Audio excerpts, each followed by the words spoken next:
fara vatnið. Ég man eftir einu sinni, þegar ég var 12 ára gamall, var í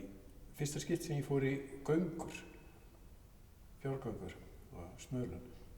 að við vorum búin að vera stóran hlut og degi sko, byrjum lengst fram á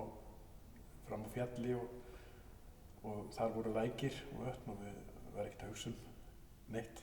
neina drykki eða safna neinu sko, vorum ekki með neitt svona nesti,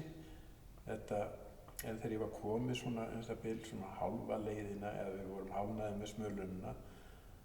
þá var ég búinn að hlaupa upp og niður sko fjalllendi og var óskaplega þyrstur, alveg óskaplega þyrstur. Ég gat eiginlega ekki hætt að hugsa drykkin, þannig að ég gat varla einbeitt mér, ég var að tína rollum næst í því og þurfti að hlaupa aukalega út af þeim og hélt bara áfram að vera þyrstar og þyrstari. En það rættist reyndar ekkert úr þessu fyrir en ég bara kom heim að kvöldi og þá var náttúrulega farið bara beint í lækinn sko og setti hausinn á neðan.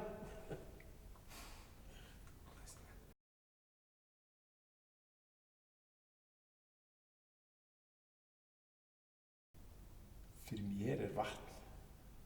eitthvað svona eins og hluti af lífinu sko, það svo stjörnurnar sko, það þarna, þú horfir á það geislar af því,